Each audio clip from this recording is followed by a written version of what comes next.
Another crowd event, another packed room. I'm told Norman Lamont is upstairs arguing right now for Brexit, so we might need to make space for a few more at the back in a few minutes. I'm not showing my colours by saying that, am I? I think I was, wasn't I? Right, just a very brief introduction from me, and then I'll get straight to our discussion. We've got lots and lots to talk about. There is no doubt that this is a subject, purpose, that is getting more and more airtime. It's a theme that we've talked about on a number of occasions. Here at the crowd events in January, we heard Lord Brown, together with Sacha, argue that 30% of the value of a business is at stake in its relationship with society.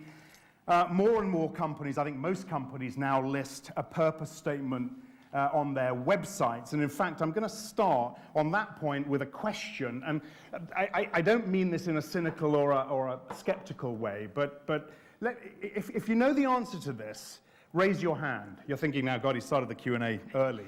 But here it is.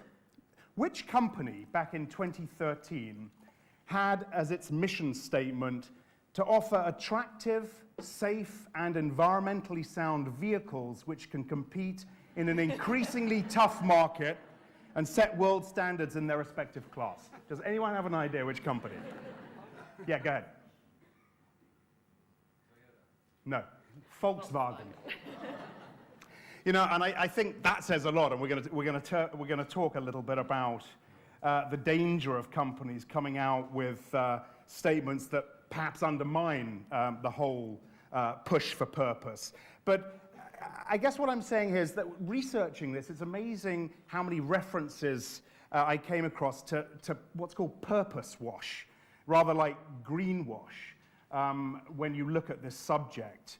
Of course, there's no doubt that businesses are getting increasingly clearer on purpose and the way it helps them meet their many, many challenges. Links between purpose and growth, purpose and innovation, purpose and customer loyalty. But the curious part, I think, comes when we read that almost half of businesses admit they don't yet have a strategy that reflects their purpose.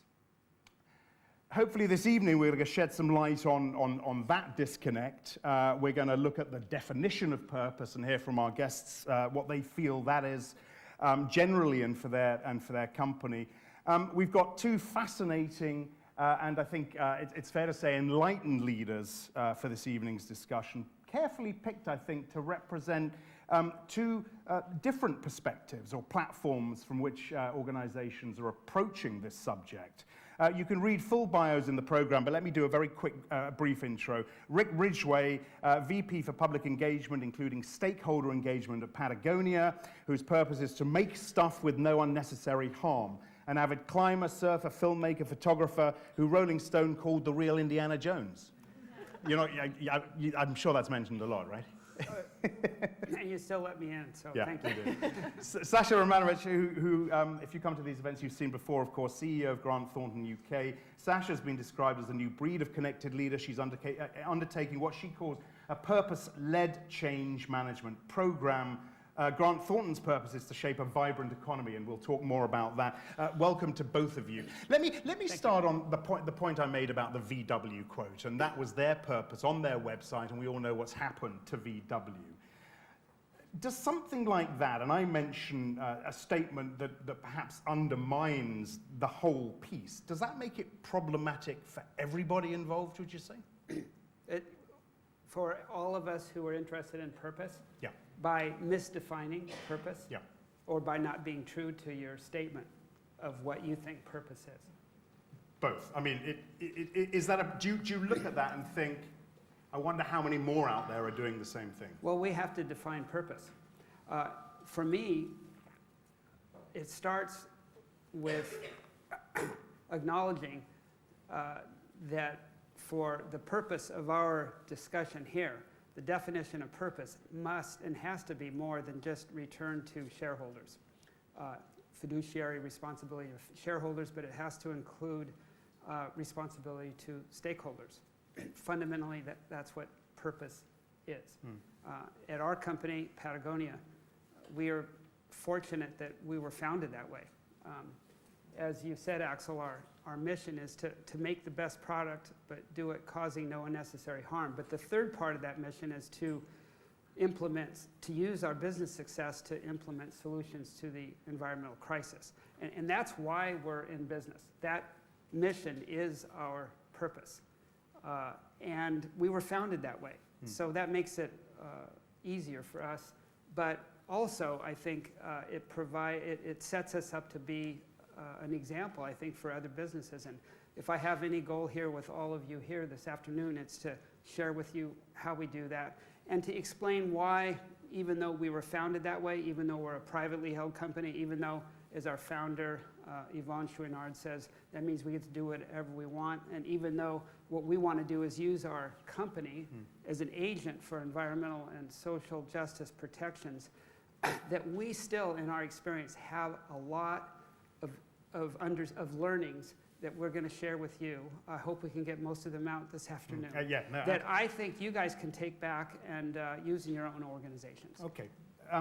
Sasha, same question to you. Obviously, as I mentioned, two different situations. This is a company that grew out of purpose, if you like. You were there, and now you're making this push for purpose. I mentioned shaping a vibrant economy. I just want to quote one other person, Keith Weed from Unilever, who we also had on the crowd stage last year, I think it was, said, "A mission is defining what you have to do, but a purpose is like unleashing the energy within business." What does purpose mean to you, the way round you're doing it at Grant Thornton? Well, the way round I think we're doing it, it's actually, I love the quote from, I think it was Michelangelo, that in many ways when he was asked about the statue of David, and he said that the statue was there in the marble, his job was to uncover it. And I think that as a leader of a business that is fundamentally a people business, what you're really trying to uncover is, what is it that's important to people about their lives, what drives them, and to actually support them in their personal journey as to being something bigger, something better. And for us, and I think it's interesting in terms of the Volkswagen one, certainly I was part of the culture and ethics stream reviewing the corporate renewal of G4S and Serco. And what you see in businesses where it's gone wrong is in terms of that driver pyramid, it starts with make money, then the next sort of stage of evolution is the do no harm. The next stage of evolution is the win and be the best. Then it's I want to do something good, maybe corporate social responsibility. And then there's, actually, I can use this platform to make a difference and do good in the world. And actually, all of those build. And I think that what you find is if in an organization you have too many people with the driver of, I just want to make money, then that's where you get this disconnect between your espoused purpose and what's actually happening day to day in a business. And so I think for us, I think that probably our natural stage of evolution was win and be the best. And what we're uncovering is actually saying, and yet, if we want to get great people into our business, and if we want to really do something we're going to be proud of for our children, then actually using our influence to make a difference to the world is something that we have the potential to do. And actually, if we want to thrive as a business, it's a necessity for us too. Rick, how do you measure at Patagonia how well you're doing in this whole push for purpose? There is a Twitter poll out. I'm going to mention some of the results in a second. But how do you at Patagonia measure this? Well, for much of our history, it was qualitative. That we just, again, tried to ask ourselves, how well are we meeting our mission? But we didn't have any quantifiable way of doing that until more recently in our own evolution. And now we do have tools available that help allow us to, for example, measure the life cycle categories of impact in our supply chain, principally through the Sustainable Apparel Coalition that we co-founded, which has brought together a lot of companies in our sector to develop standardized measurement tools for environmental and social labor impacts. And we have some of our own homemade tools. The designers have one called the Yvonne Scorecard, and he's got a number of attributes that he feels products must achieve to have a acceptable score. And when they don't achieve that, what happens to those products? We drop them. You do, straight away? Yeah, and it's done through internal peer pressure as much as anything.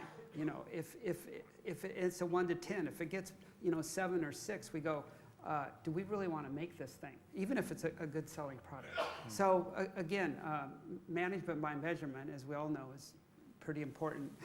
Yep. That's what you guys I do. think the interesting thing for me was the bit you just said, even if it's making money, you drop it. Even if it's doing really well, you drop it. That's right. So, I mean, one story in our own history, which we frequently tell to explain that, was learning beginning in the late 80s and going into the early 90s, what the true impacts of traditionally grown cotton are on the environment. And as we started to dig deeper into it and realized what the impacts are of the insecticides and pesticides used in traditionally grown cotton, we started to realize that we were in the business of doing harm, when the mission was to do no unnecessary harm. So if that's your mission, what do you do about it? Well, we began to explore organically grown cotton. We then implemented an increasing percentage of organically grown cotton into our cotton fiber products. But as we learned more about it, we got to a point where we said, that's not good enough, that if we're really going to cause no unnecessary harm, we have to commit to only using 100% organically grown cotton in our products. Well, that was about in the mid-90s, and organically grown cotton was just in a nascent stage of development. So a quick survey revealed that if we made that conversion, there wouldn't be enough cotton in the supply chain to meet our own needs. Yeah. What do you do? Well, we said, you know what, we're just not going to be in the business of doing evil. So we bit the bullet and made that commitment, and sure enough, in the first year, sales really took a hit. We had to go out and train farmers how to grow cotton. We had to learn how to farm, and how to farm organically, and go out and train people. And it took 2 or 3 years until finally we recovered. And every year after that, we've been more profitable. And it keeps getting better. And what we took away from that was that a commitment to environmental responsibility, in the end, is a commitment to business value, and we've never looked back. These commitments, every time we make one, we do better as a business. Yeah. And we're really healthy. We must have one of the strongest balance sheets in the apparel industry. Yeah. Let me explore that tension between purpose and profit for you at Grant Thornton. And you know, this might be a little bit of a crude analogy, but this idea of you guys offering tax mitigation advice to your clients, while at the same time not wanting to make what is already a heavily indebted state more indebted. There's a tension there, the purpose and the profit. How do you deal with that? Certainly on the tax side, I think it's become increasingly easy for us. So, you know, if there are clients who come into us and their whole goal is to pay no tax, we don't work with them. And we have walked away from a number who've come in and wanted to work with us on that premise. Is that a new thing? And well, to be fair, I mean, I think in some ways, you know, it's interesting. Probably if you asked our partners, we'd never been really at the forefront of doing these great tax products and wheezes and schemes. It had never really been something that we'd done a lot of. And now it's actually, well, isn't it good that we didn't do a lot of that? So I think it's actually, it comes back to this of uncovering what's in the marble, I suppose. And I think it's interesting because I think we see it very clearly that, you know, for a business itself to be strong and sustainable, it needs to be paying an appropriate amount of tax.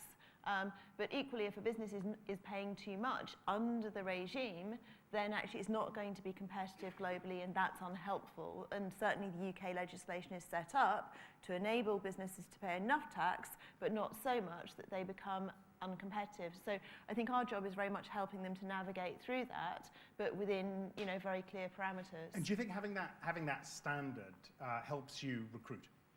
I think it does. I think that whole thing, you know, I think that whole thing about purpose and how you embed it, and I think that evolution from CSR, for us it became, well, actually, if our purpose is about shaping a vibrant economy, how can we make a difference in that? And we've sort of set out sort of 3 areas around, well, building trust and integrity in markets, around unlocking growth in dynamic organizations, and to help shape business environments where business and people can flourish.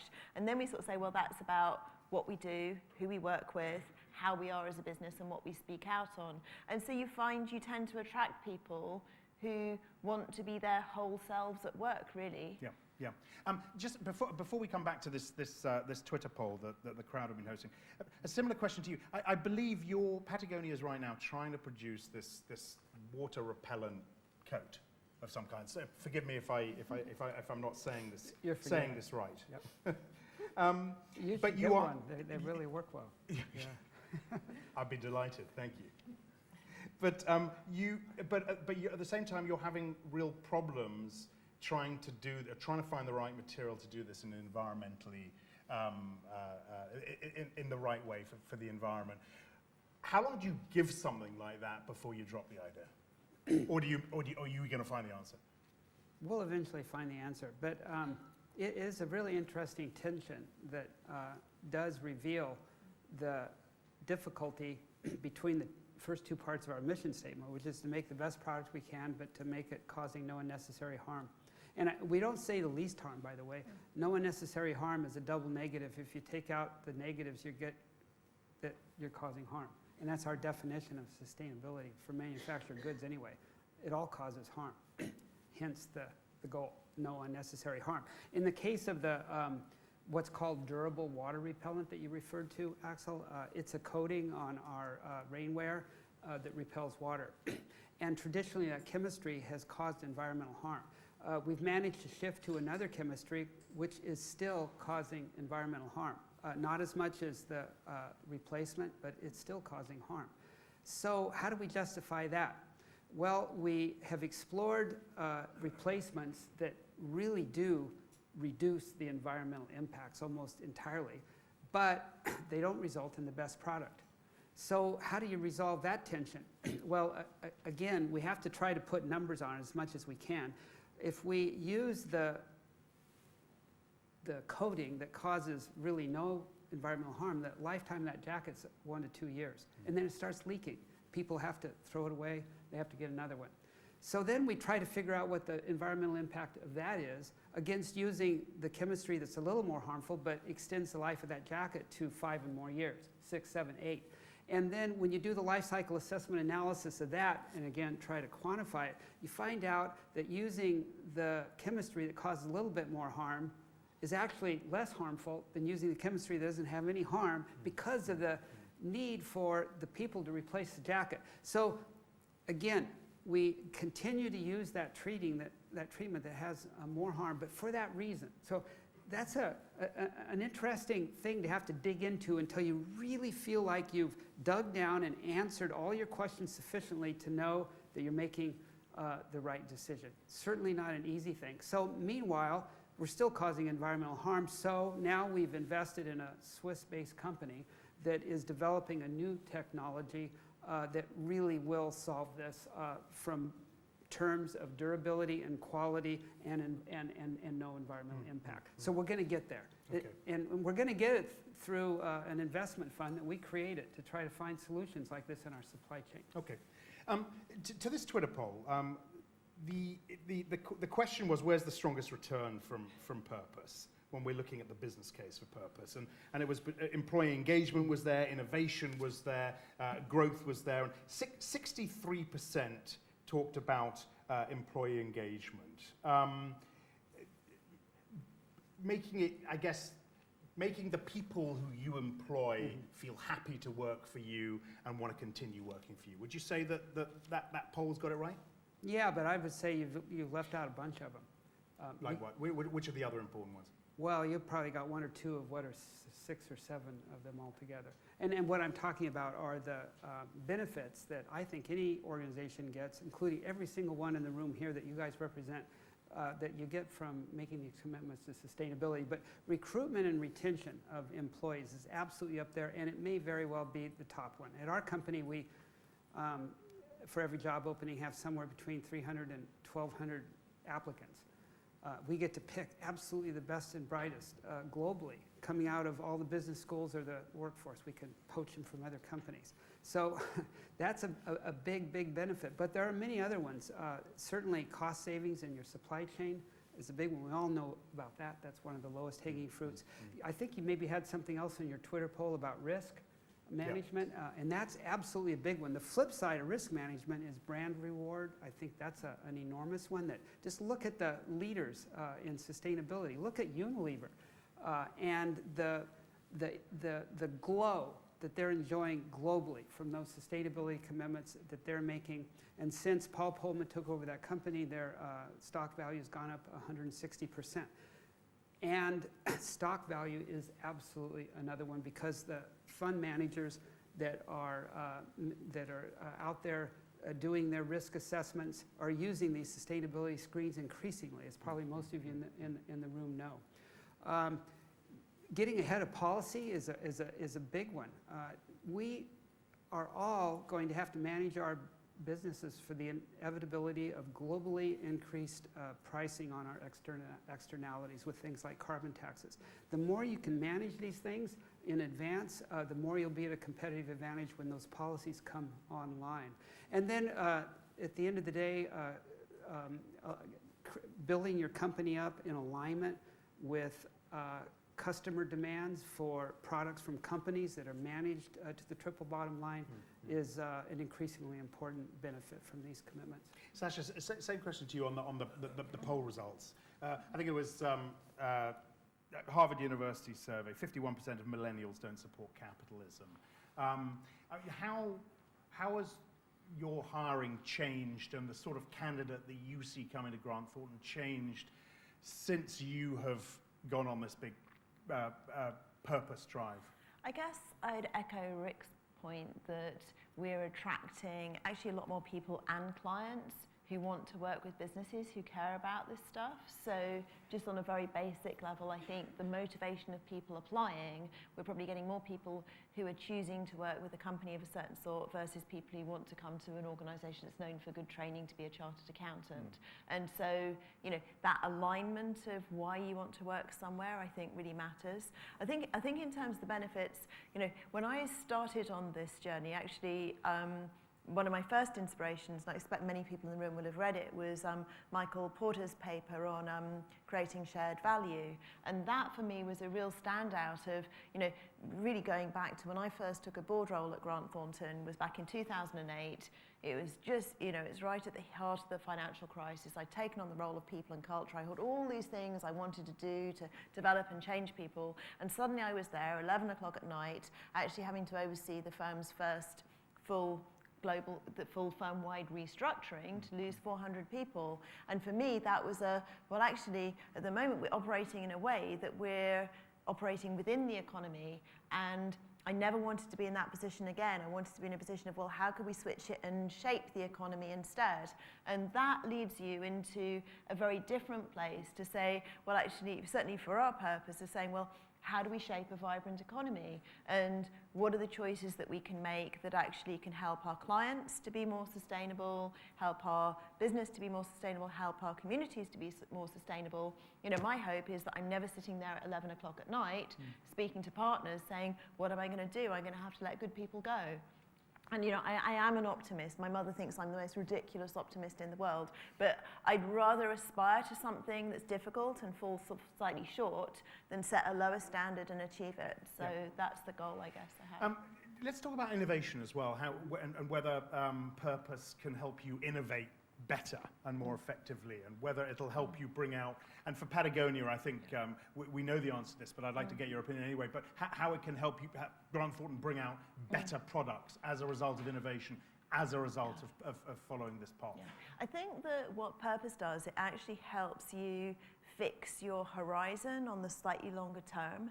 And certainly I think a lot of businesses in the UK, I don't think professional services alone on this, historically we've operated in the realm of the here and now, and we're really good at managing the here and now to deliver profitability.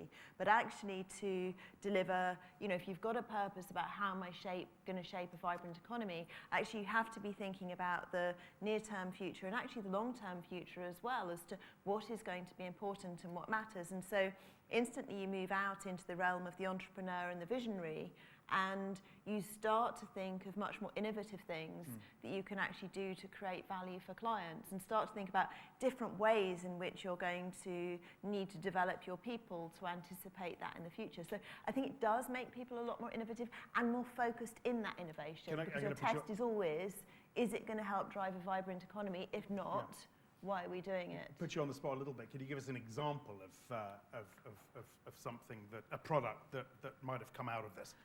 Yeah, so the most recent one is actually, and it's probably sort of a slightly more near-term one, but it's one where at the moment there's a lot of talk about the apprenticeship levy, and businesses, the intent with government, which was really how do you get businesses to focus on training and developing people more in their businesses and finding a way to make that work. And so what we're doing, and we had sort of people in the business of looking at it. Now, interestingly, quite a lot of businesses are looking at it from the perspective of how do they help businesses avoid it.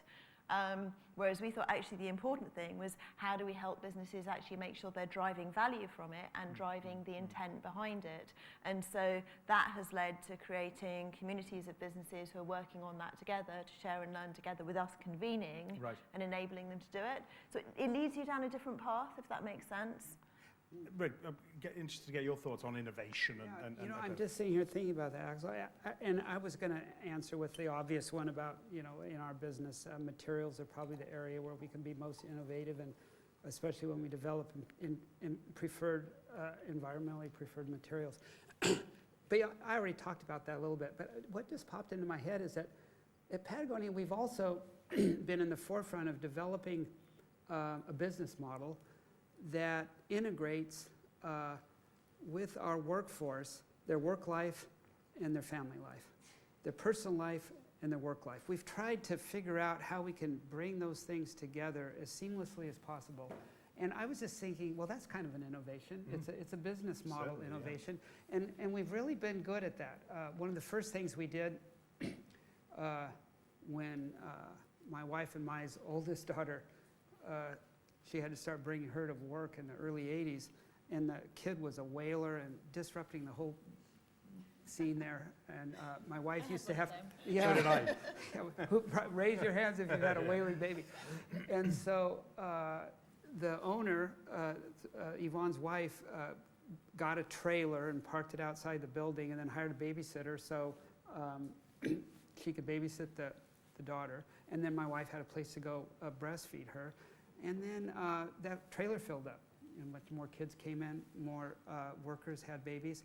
And so we established a daycare center, which has become arguably the most innovative and leading daycare center probably in North America. And that has become one of the biggest reasons we have such a strong employee retention. So, and in addition to that, Yvonne's memoir is called Let My People Go Surfing, which some of you may have read. It's a kind of a bizarre title, and you don't even know what it means until you get into the book and find out that since we're all surfers and climbers, and that was the origin of our business, that when you want to go surfing, you can only go surfing when the waves have a swell coming in from the right direction, when the tide's just right, and when the wind's blowing from the right direction. And you can't predict that. It just kind of lines up, and when it does, you got to go surfing. You can do that at Patagonia. You can go surfing anytime you want. The only thing you have to do is never let your workers down. It's totally self-policing. So having that flexibility as part of our business model has also really, really served us well. What would your example be? Situated in the heart of London, we don't have the swell. Yeah. So what could we say that makes us attractive? What would be the difference? And it's not that the pub's over 6 or whatever. Patagonia.com for applications for the job. But it's I mean, I'm glad you raised this, Rick, because without a doubt, I mean, that is an innovation. Companies who don't offer something like this, and there are still companies who don't offer things like this, and what happens to those companies?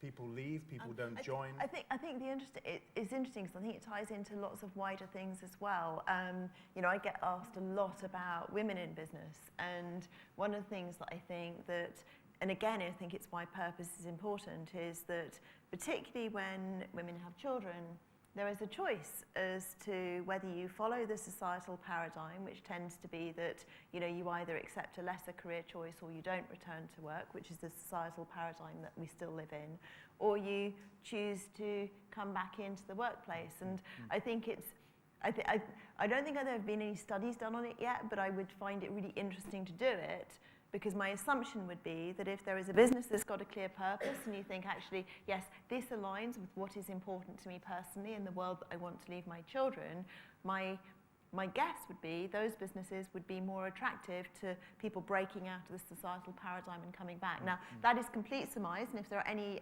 research students in the audience, there's what I think would be a really interesting research topic. But, you know, I do think you see a lot of people, you know, at change points in their life, sort of saying, well, why would I continue working here? And I think purpose is one of those things that gives you a reason to, particularly if you've gone on that inner journey yourself and decided what's important to you in your life. And if you've got that alignment, then you'll stay with businesses. Rick, staying with innovation, it's my understanding when Patagonia finds a new environmental innovation, you share it with your competitors. We often do. Okay, you often do. I mean, we're reminded, we've had Tesla on the stage as well, we're reminded of their, of the way they share their ideas as well. Do you think it could become the norm in business, and where do you draw the line between what's open and what's closed? I think it's an individual, case-by-case decision of whether to open up an intellectual property that we perhaps help develop to the full market in order to achieve greater environmental goals. You know, for example, that chemistry that I just told you, we are trying to advance a solution to that dilemma by investing in a company that will offer that, and they're not going to give it away. We're just a minority shareholder in that company. But so that's a little different model. Yeah. But we have developed IP that we've given away, you know, with a plant-based rubber that we made our wetsuits from, for example. We open that up to the full industry, hoping we could get them to adopt it, again, to reach our goal.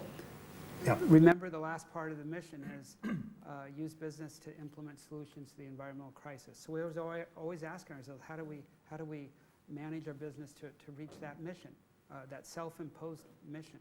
And I might add here too that while I'm thinking about it, I do a lot of I visit a lot of other companies. That's one of the things I do. I go to talk to other companies.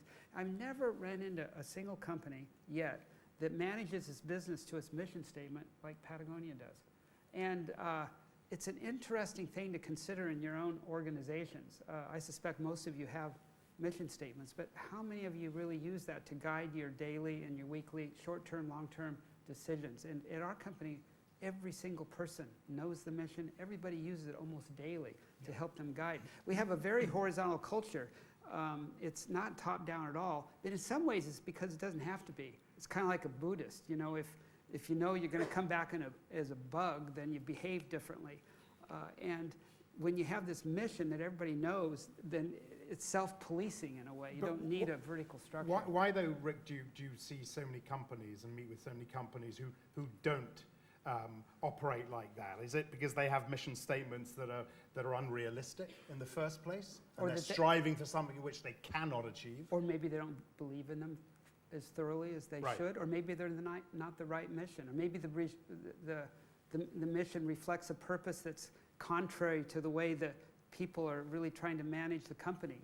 Volkswagen sounds like they got right into that fix themselves. Sure. So what do you go into those companies and you say, listen, guys, you really need to revisit your mission statement because no one is adhering to this thing? I think there are two different elements, and certainly my practice area evolved into leadership and culture work and looking at, what was happening with the culture. That question of what happens when good people do bad things, which I think I've mentioned from this stage before. And I became fascinated by that question. And I think the interesting thing is that within the business environment, I still don't think we have a very friendly environment to stuff beyond the short term.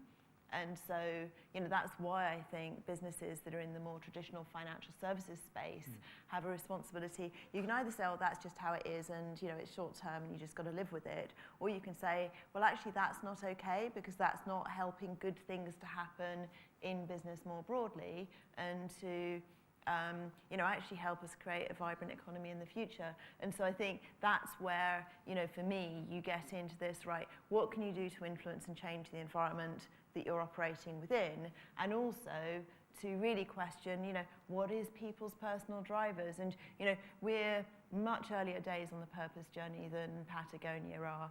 And we've been sort of one round through looking at people's individual drivers and alignment to what we do as a business. I think we still need to do another round through because it's that personal connection between what do I care about and what does this business care about? And if those two align, then you're pretty much there. But then you also have to do, and we're working through this at the moment, of actually then revisit, well, actually do my structures say that? Do my business processes do that? Do what I reward people on that say that?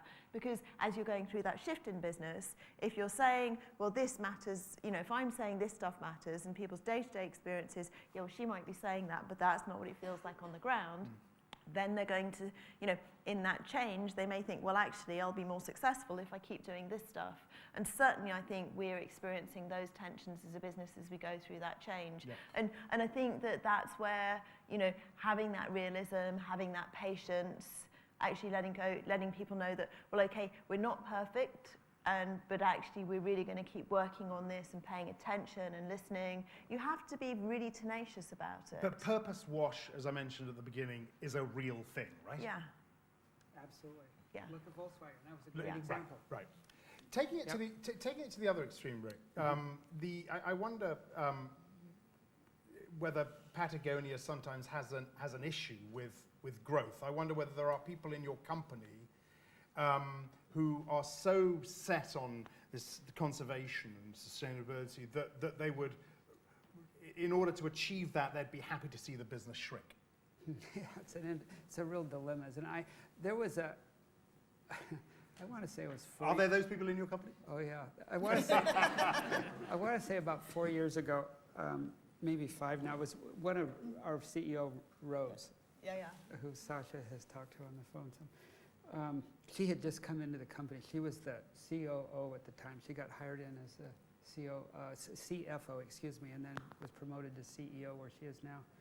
And it was her first meeting. So there she is with all the vice presidents and the C-suite people, and we're all in the meeting. Yvonne's there, the founder.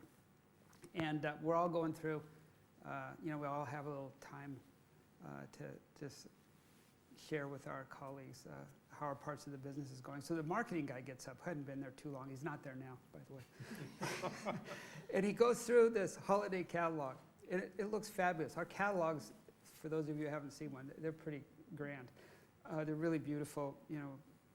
It was a beautiful holiday book. And it had, as you might guess, some of our best-selling products and stuff. And he goes through the whole thing, and he says, what do you think? To Yvonne.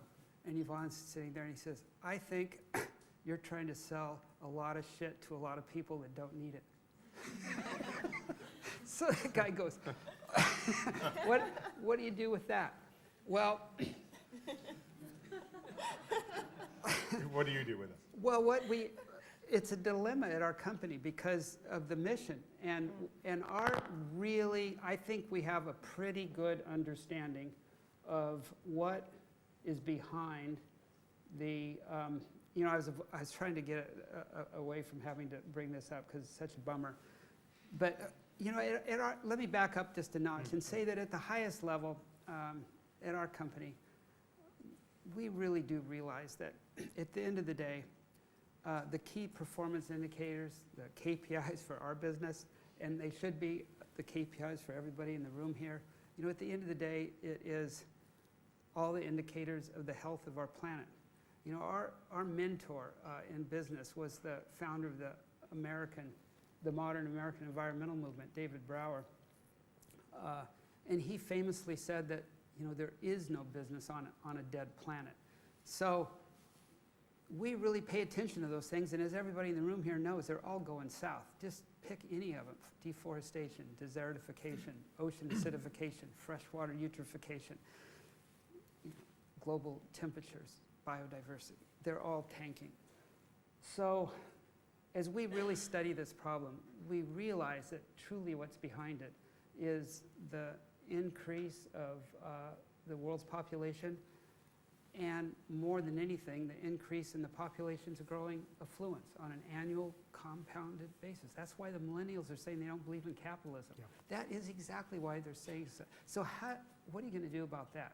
Well, we've tried to have this conversation widely. We publish essays in our catalogs on this topic of growth, of the underpinning of the global economy, of this issue with capitalism that the millenniums are having. But we also say, you know what, we don't have an answer to this. But in our own business model, the best we've been able to do to, in a way, I suppose you could say, rationalize our own growth, but to really try to think it through to see what kind of business model we can develop that might have the best solution to this dilemma that we're in, is going back to that mission, that if we make the best product we can, and we make it with no unnecessary harm in the environment, to the environment, and if at the same time we encourage our customers to not buy the stuff if they really don't need it, but to get the most they can out of what they do buy from us, to help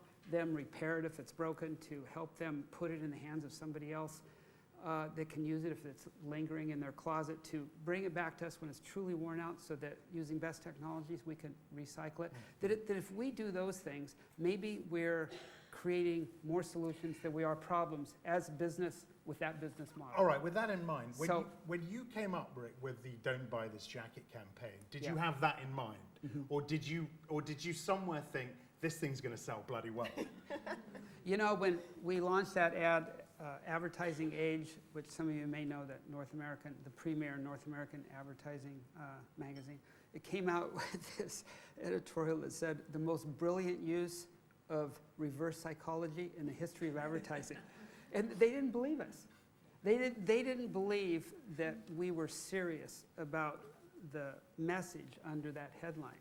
And that message said that no matter how hard we tried to make that jacket that was in the illustration of that ad, and it was one of our best-selling jacket, that it still left behind or produced 20 pounds in greenhouse gas emissions. It still created nearly its own weight in waste. It still took 150 gallons of water to make it. Just like the mission said, it still caused harm, Yeah. no matter how hard we tried to make it with no unnecessary harm. So consequently, the only solution left out there, in our view, was to not buy it unless you needed it. So it said, don't buy this jacket. But we also know everybody's got clothes on. We're not going to run around naked. So we all need clothes, but just buy what you need and get the most out of it when you do buy it. Did you regret doing that campaign? Not a bit. The only thing we've regretted, I think, looking back on it, is not enough people are listening to it, because you still go out there and people are buying and more stuff than they need, and we're still responsible for part of that, because we're still making jackets that have 8 different colors and they get seasonal, and so there's this tension inside the company all the time between the people making the stuff, the people selling the stuff, and everybody who's committed to the mission statement. We all truly are in the company, but so we're not hypocrites, but we're not guiltless in this by any means. Sacha, Rick said, look, the KPIs, everyone's KPIs should be related to the health of the planet. At a certain level, it's very hard to argue with that. But talking about the challenges you face as a leader who is driving purpose, there are those who are going to have a problem with that. And we've talked many times on this stage about it, the short-term investor, the institutional investor, the hedge funds, whoever it is, who say to the Apples, to the Unilevers, to these other companies, and these are usually publicly traded companies, sorry guys, you can't have it both ways. Yeah. That pushback isn't going anywhere, right? Well, I think it's interesting. I had one of my partners last year drew me this fabulous graph where he had purpose on one axis and profit on one axis. And I said, why have you drawn the graph like that? It's like, if that's the picture if you've got in your head, it's the wrong picture. Because, I really believe, and I think there's a lot of evidence now that businesses that have got that clarity of purpose and the impact that they have, they tend to be the more profitable over the long term anyway. And so, part of it is getting over this short-term make a quick buck. And also personally, how do we challenge people? I mean, I was at a dinner on Friday night, and I was probably the nightmare dinner party guest, because you know how usually we're really polite with people you don't know, who say something you think is really foul, and you just sit there and think something rude. And this person said to me something around, a politician who said they'd predicted the last recession. He said, and I said to them, well, if you had, you'd have shorted the market and made millions from it. Anyone would. And this politician had said, no, actually, I wouldn't, because I don't want to make money. And he goes, so therefore, I know he's a liar, because anyone would. And I sat there and said to him, and I said, well, actually, that view is abhorrent to me, because actually I wouldn't, because that is not a good social thing to do. So I think there is something about standing up for what you believe in. I agree. But would you not agree, though, that the majority of chief executives at publicly listed companies, when they're are too afraid to tell, as Tim Cook did, I think, the short-term investor to bugger off and not invest in our shares if you don't like what we're doing? Yeah, I think it is a tough gig, and I mean, even for us, within our firm, certainly to do some things that are going to definitely make us more profitable longer term means that you will forego short-term profitability. That is a tough gig to sell in an environment where people are used to profits going up every year. But that's what we've set out in our plan we're going to do. Yeah. And I think that's where you do have an advantage if you are a private company, a B Corp, or a partnership, where you have more of a chance to actually influence the environment in which you're operating. I mean, you probably don't have those conversations that often, right?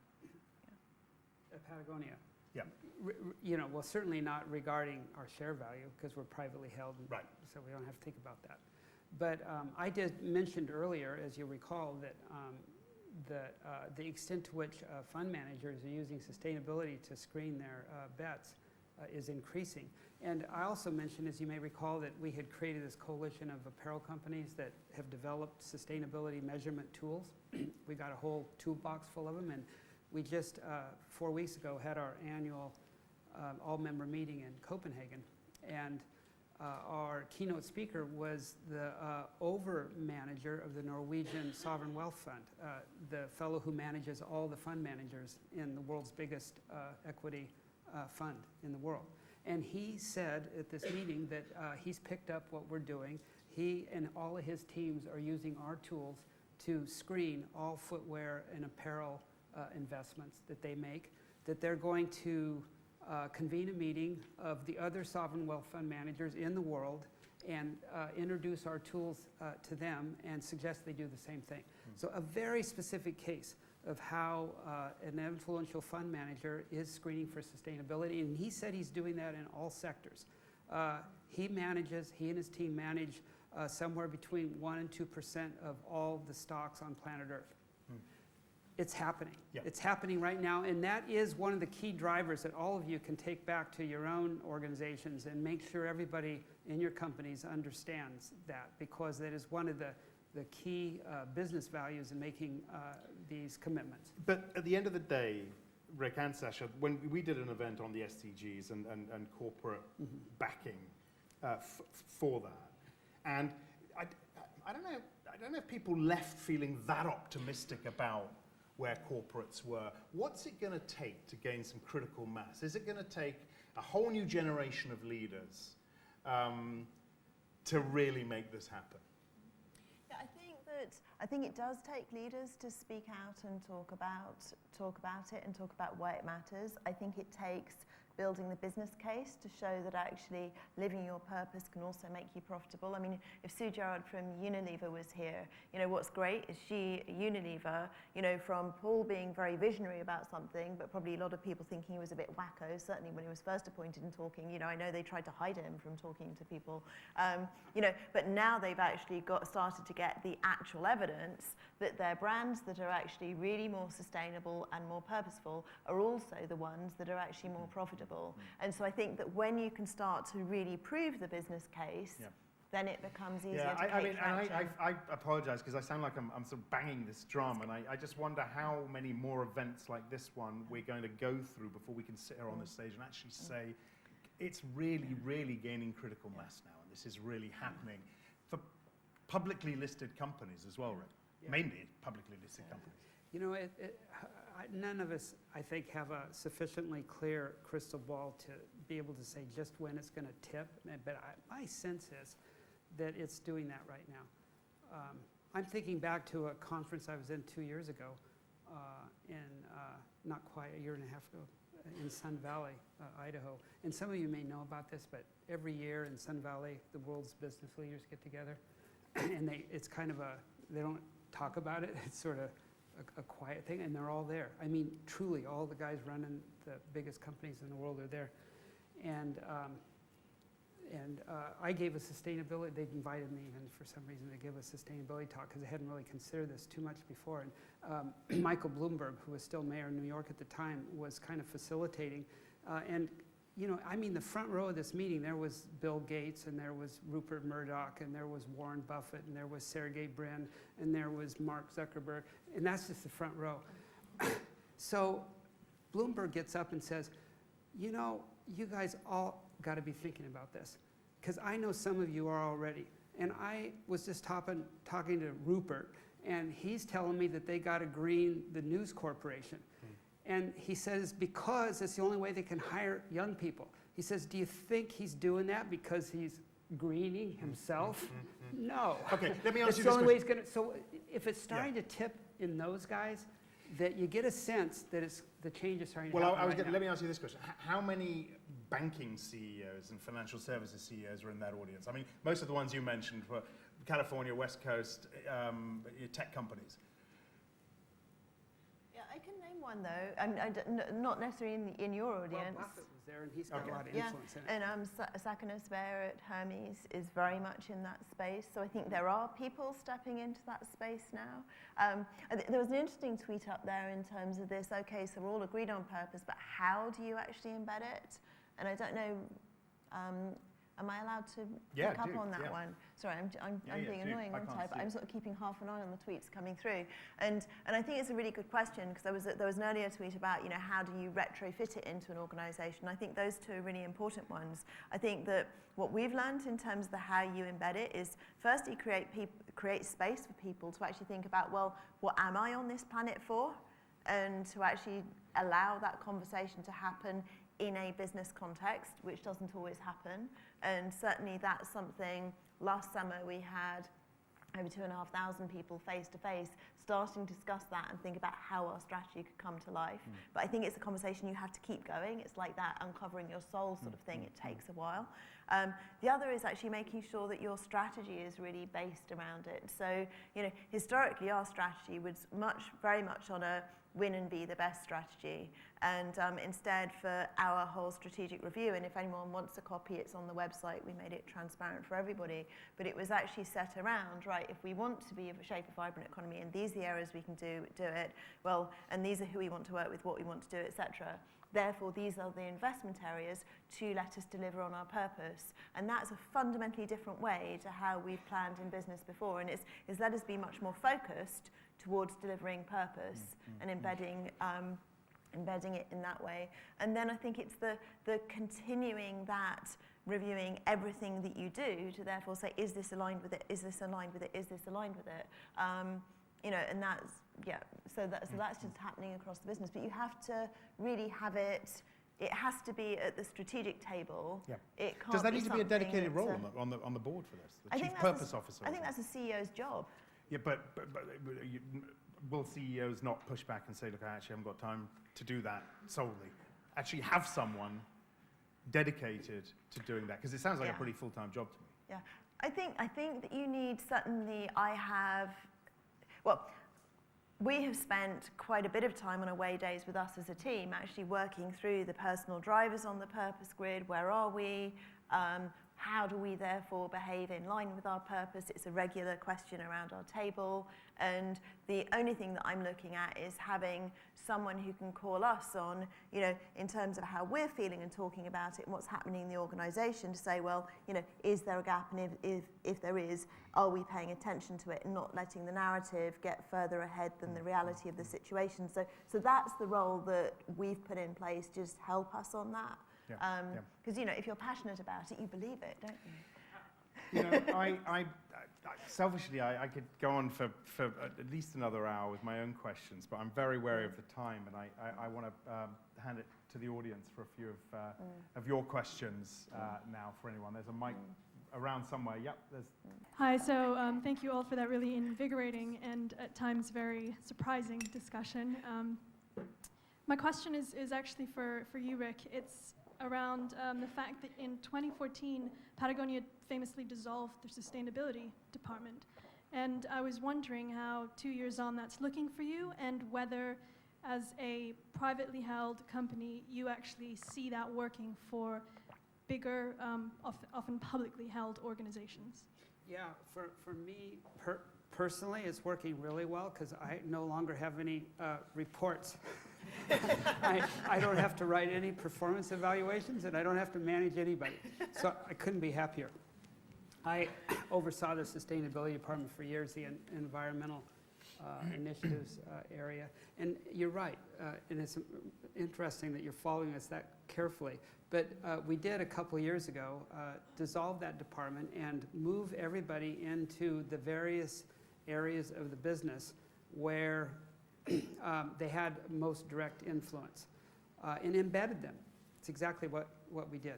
I think that as I look back over the evolution of sustainability and most of the organizations that I've observed, it really starts with usually a leader realizing that she or he has to do something about this sustainability thing, so they hire somebody that has that title, and the person's a figurehead with no power. And then over time, as they start to understand the business value from these things, that individual usually gets more power, gets a team, and then finally, they realize that the only way to truly evolve sustainability in organizations is to do what we did and embed it. And the leading organizations do that. That's exactly how they organize themselves. We, in our production department, where most of the people landed, we then organized the teams there around the measurement tools that the Apparel Coalition's developed. So, you know, there's a team for the environmental impacts in the supply chain. There's a team for the social justice and social labor impacts in the supply chain. There's a team for the footprint of our own operations and our business. There's a team that works with the design team on the footprint of our products. So that has worked really well, really well. Yep. Any good tweets? Yeah, it's really interesting looking at them. I'm very impressed my eyesight can actually read slightly laterally, and I'm feeling quite pleased about them. So, yeah. We'll keep an eye on them. We should put them up there as well next time I can see them. Yeah, go ahead. Question right there.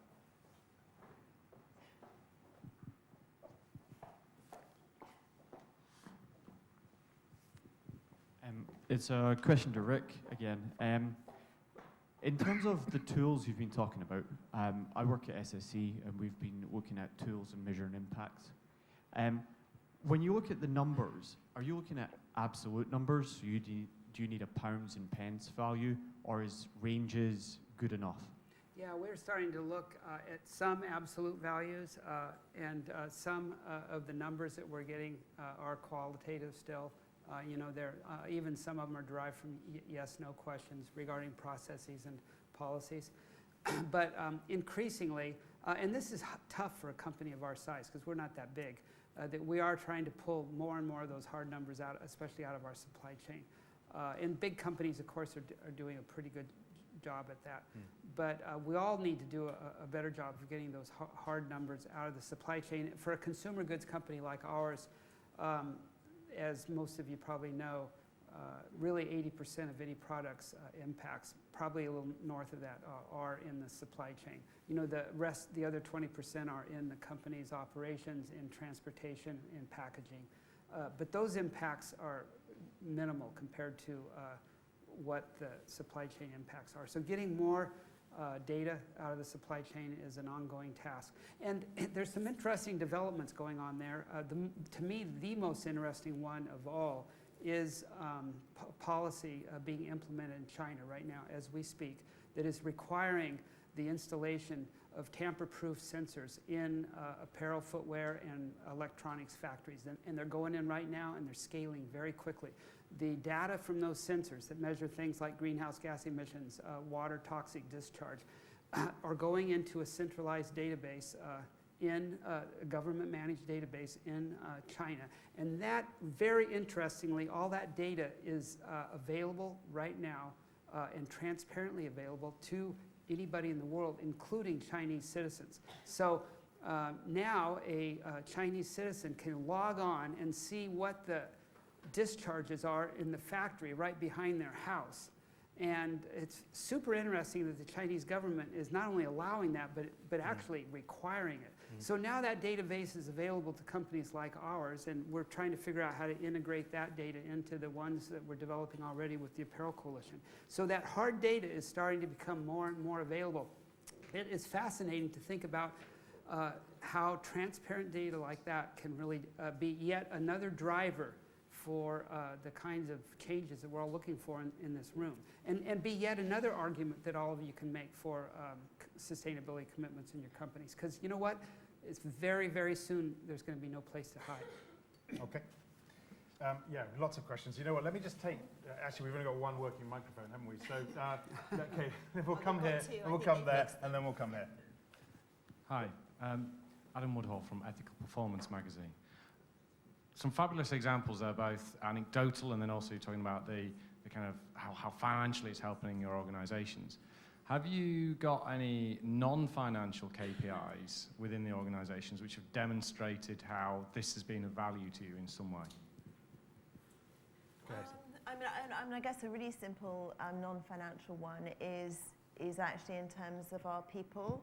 So our employee turnover of unplanned is now down to 14%, down from about 20%, which is quite significant.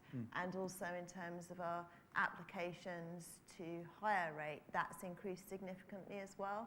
And the other one, which I'm probably most proud of, is in terms of that wider impact on the world.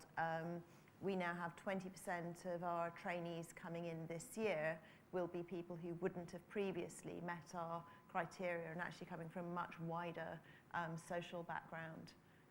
So, you know, we're measuring quite a lot of different things that actually speak to that broader impact that we're having. Okay, Rick? Well, I go with her answer. Yeah, okay, very good. Let's take that one there. Hi, I'm Martin Wright, a journalist. There's quite a lot of cosy consensus on the panel, which is quite heartwarming, but my inner skeptic does just wonder, given that not every company can manufacture gorgeous, organic, high-value jackets, and not every accountancy firm has been pure as the driven snow. If you'd like, just in a sort of solutions-oriented way, to maybe tease out some differences between you, if there are any, and I imagine there are, or at least between the different types of organizations which you represent, as to how companies can achieve purpose. I think that would be really interesting. Well, I think I would go back to what I don't want to repeat myself, but yet I believe I said earlier that even though we're this privately held niche company making these exotic products for an audience or a customer base that can afford them, that nevertheless we've learned things in doing it that can apply, we hope, to everybody in the room. And certainly foremost in that is how we've learned that making these investments in environmental protection every single time has improved our performance as a business. And we're seeing that happen in a lot of other companies that are making those commitments as well. Yvonne was asked that question, you know, one time, I remember in an audience, and you know, they said, well, why is it important to always, you know, be a successful, profitable company? And he said, well, it's okay to be eccentric as long as you're rich, because otherwise people just think you're crazy. and so holding ourselves up as a demonstrating business success year in and year out is like, it starts there. Nobody's going to pay any attention to you if you don't do that. So that doesn't exactly answer your question about how we're distinct from your company, Sacha, but I think I hope I've been able to speak to the learnings, some of them anyway, that we've had that I believe all of you can take back to your organizations. I'd pick up, I think that thing about not being pure as the driven snow, I think sometimes that puts people off even going on a purpose journey because they think they have to be perfect to start the journey, where actually, the point of starting the journey is probably because you're not perfect in some respects. So I think that's quite important, is actually being able to sit with, actually, we won't get everything right, we won't always make the choices that we're most proud of, and we're aspiring to those, and we will continue learning. And that honesty in an organisation is something that you really have to work on and develop and talk about and make it okay to talk about, because that's where the authenticity comes from. I think in terms of the differences, for our organisation, we've come to, we want to help shape a vibrant economy. Most of the people who came into our firm because they were interested in business and felt through business they could actually make a difference in the world. Does that mean that, we hold ourselves to the environmental standards that Patagonia hold themselves to? No, it doesn't. And I'll say, no, it doesn't yet. Because when you're actually led by your clients and where will our clients need to go in the future? Fundamentally, we're at a world that's reaching limits of its sustainable resources. The 4 big issues on that are food and water, energy, finance and health. And that will be where business will aggregate, because those are the big problems that need solving in the world. And so, I think that what we will see, actually, as these things become more and more near term, is that will be where valuable business is to be done. And so you will see it starting to coalesce. And I think, even, I don't know about you, I think back to my lifetime, things that seemed very esoteric 20 years ago are now becoming very real. In 2025, I think they imagine 50% of the world will be water scarcity. There are a lot of my clients who make stuff that depend on water. And so it is becoming real for them. And I think that's where this longer term perspective actually helps you. You have to make the real, you have to make it connected to people to understand, why does this matter to me? Yep. And that's the bit you have to work on, Okay, I think. one final really quick question. There. No, really, it's got to be pretty quick, just a bit wary of the time. I'll be quick. Is this working? Yep. Yes. Yeah. My name's Alex Smith from a company, Alara. And again, this is for Rick, I'm afraid. Rick, you mentioned the triple bottom line. Surely now we have moved on from the triple bottom line. And although you've touched on it in terms of transparency and honesty, surely there's a 4th vital ingredient to sustainability, which is governance. People do tend to forget about it, but I was wondering what governance structures you have within Patagonia. Well, again, our own corporate structure, as I said, is very horizontal, and we have this mission statement, as I explained, introducing a verticality to that, with all the employees expected to truly understand that mission, and then the outcomes for any individual or department's abilities to realize that mission are acknowledged in their performance. So, that's from a very high-level description our own organizational structure and how we govern the organization. I don't know if, and we have a small board, we're privately held, and they're mostly external subject matter experts who come in and guide the company and its mission on a board level. So that's in quick summary the governance. Was that getting at what you're looking at? Or When we've talked about greenwashing, and I've also heard, I've never heard it before, purpose washing. Governance, to my mind, is to do with how the company is in relation to wider society. The way that wider society can say or can see that what the company says it's doing is actually doing. Well, let's define transparency from Patagonia's perspective. For us, it is the willingness to tell the world as clearly as we can what we're doing good, but also willingness to tell them what we're doing that's not so good. To us, that's the only true definition of transparency. And I know we're just about out of time, but as briefly as I can, about 2 or 3 years ago, some of our production team monitoring our supply chain came in at a high-level meeting and said, we've just discovered that in our mills and die houses, particularly in Taiwan, in our second and third tier of our supply chain, there are a number of those mills who are using slaves to make our stuff.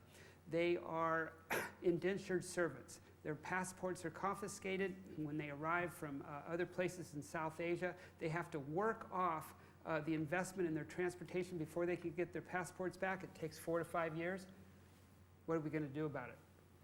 The very, very default thing that we did was to say, we have to find a solution to this. We have to do it from a multi-stakeholder perspective. We've got to bring in the mills and the die houses themselves. We've got to bring in their employee brokers. We've got to bring in the Taiwan government, and we've got to go public. With the fact that we've got slaves in our supply chain, and we did those things. And guess what? Unleashed all these drivers, and solutions are underway right now, and a number of those very companies have solved this problem. And I don't think we would have achieved a solution that fast without following our own definition of transparency. I suppose that's governance. You know, I hate to stop it there. I know there are many other questions, and hopefully you'll get to some of these issues at the round table. I believe Rick's going to stick around as well, and Sacha as well for a while. No big, long conclusion. Sacha and Rick, thank you very much indeed.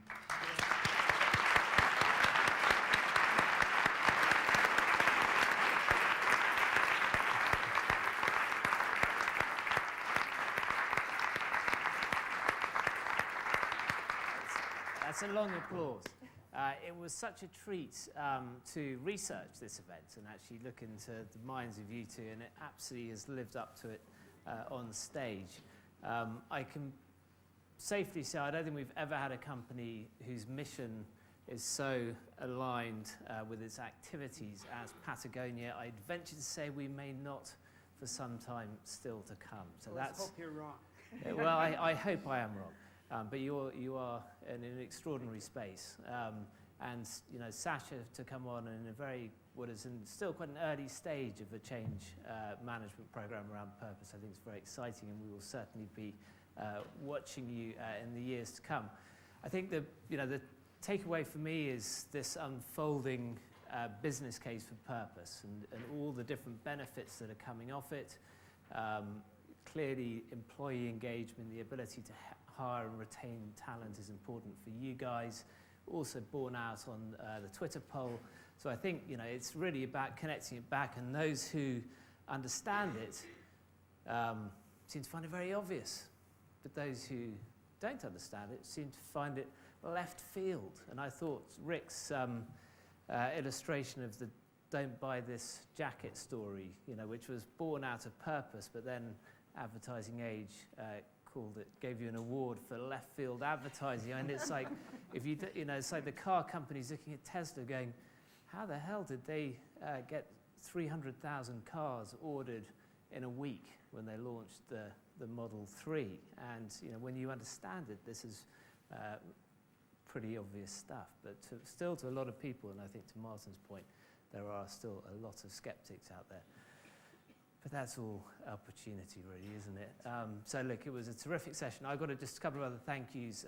Thank you to all of our sponsors, particularly tonight to Verco, who have just joined us as a new sponsor for the next 12 months, and we look forward to working with Dave and his team. Thank you also to the ICAEW, who have hosted us for 2 events in a row, and it's been a real pleasure to be here. Thank you to Axel, but can we give these guys another big round of applause?